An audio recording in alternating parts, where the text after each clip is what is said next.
Easter Day, 1722. 3 Dutch ships, quite by accident, discover a really small, partially inhabited island in the middle of the Pacific.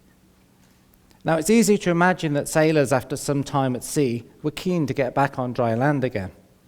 So they weighed anchor, dropped their rowing boats in the water, and rowed across the beautiful blue waters to arrive at the beach. It's easy to imagine from there they were soon walking inshore, inland. And they would have been stood in front of one of these Maui heads, the Easter Island heads, the first Westerners to ever see them. They must have looked at them and wondered, why did they make them? How did they make them? What's their purpose? And then they must have looked around at the relatively barren landscape and the scarcity of indigenous people. And they must have wondered, what's the story here? Well, there is a story for Easter Island. And it's a story that holds many parallels with our time. It is a story we can learn a great deal from. And it's a story I want to share with you. TEDx.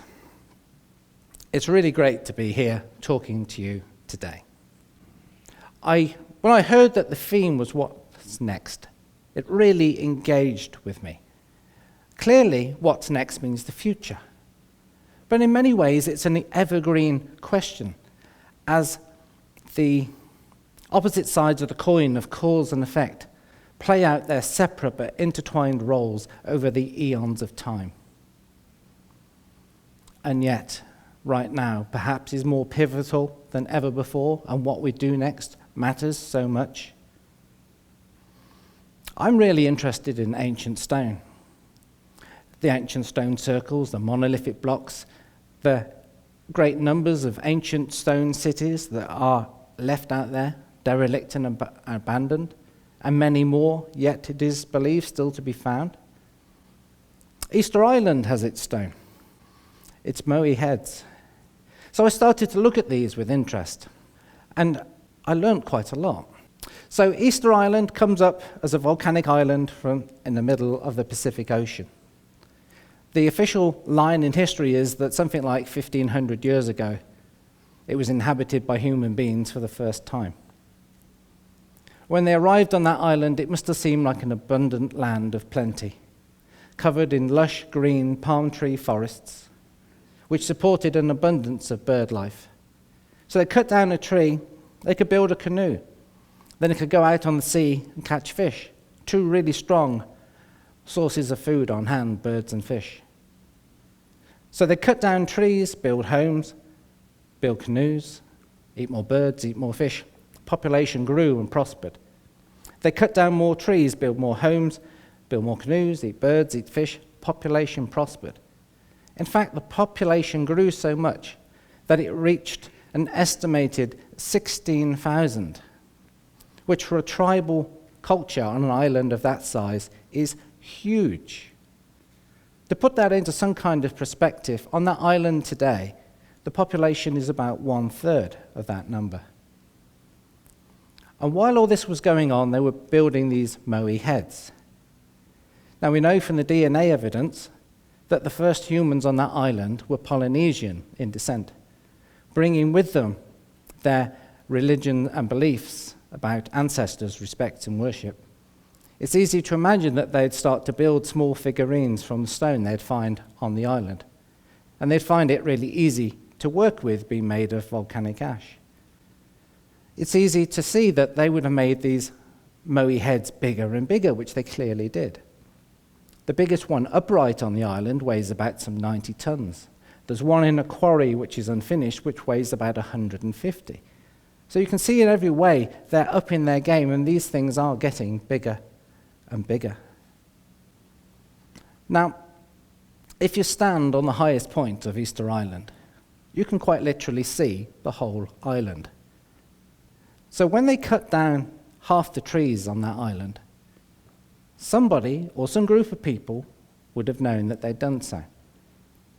You can imagine a group of people questioning, can we go on like this? Maybe we should be planting trees and not just cutting them down. Maybe we shouldn't eat birds quite so much and give their numbers chance to increase. And then you can imagine another choir of voices saying things like, don't worry, everything's fine. There's plenty of birds, there's plenty of fish, there's plenty of trees, and they grow back all by themselves anyway, so don't worry about it. And we're busy. We're building these Maui heads bigger and bigger. And when they're in their place, the gods will see us right. Well, one thing we do know for absolute certain. At some point, somebody quite literally chopped down the very last tree on Easter Island. Did they have a problem at that point? Oh, I imagine they had a problem long before that. I would imagine the bird population was hunted out of existence long before they chopped down the last tree. And then with no trees to build new canoes or repair old ones, and the existing ones eventually going out of service, they could no longer go out and catch fish.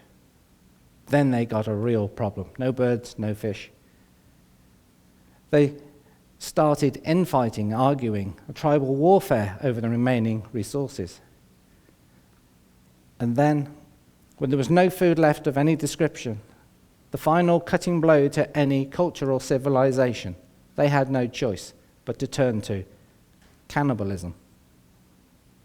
So, I think even from that account, you can see there's quite a bit we can learn from Easter Island. And there are many parallels. I said from the highest point of Easter Island, you could see the whole island, you knew what was going on. So what for us is the highest point of our island, our world island, the viewpoint of planet Earth? I'd say it's the internet.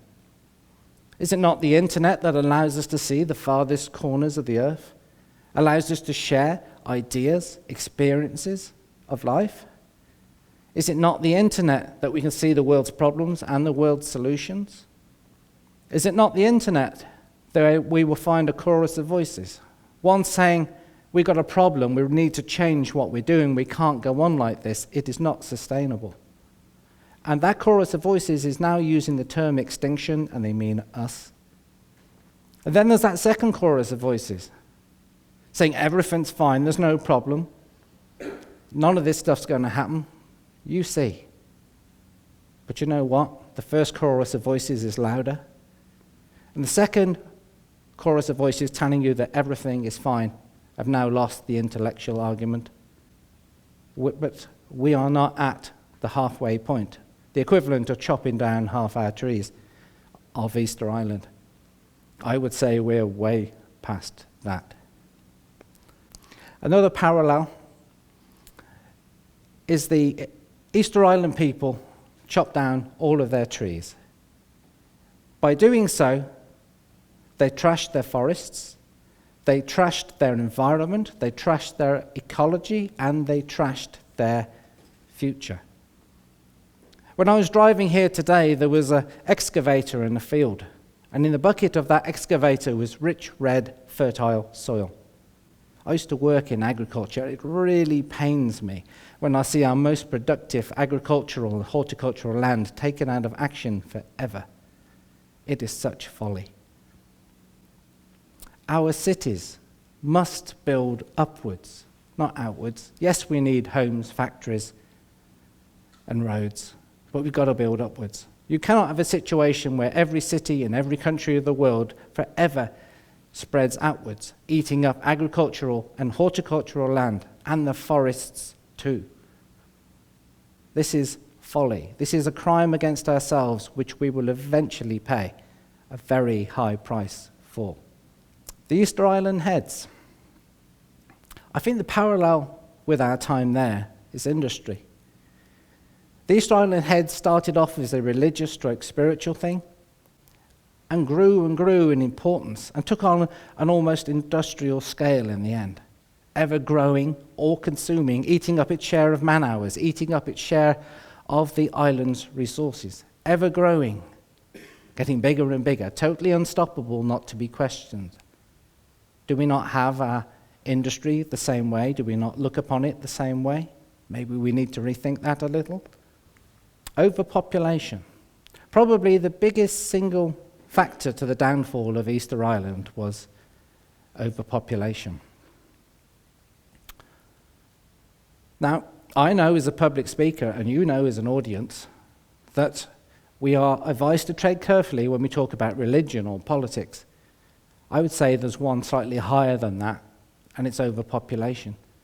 We don't want to be told by anybody, governments, Big Brother, whoever it is, how many children we can have. We're all so personally invested in this. It's our business. But it is a real problem that we need to stand up to. David Attenborough, one of the most respected men on this planet, he now talks about so many of the big issues of the day. And he too uses the term extinction, and he means us. When asked about overpopulation, he said, we can address this. The evidence has proven that where women have the vote, where women have education, where women have knowledge and access to health, when they have freedom and choice of their own bodies, the birth rate drops. And there's been a great deal of research into this, and David Attenborough is telling the truth. Where some or all of that criteria is met, the birth rate per female drops to below 2. That is sustainable. And actually, that is achievable.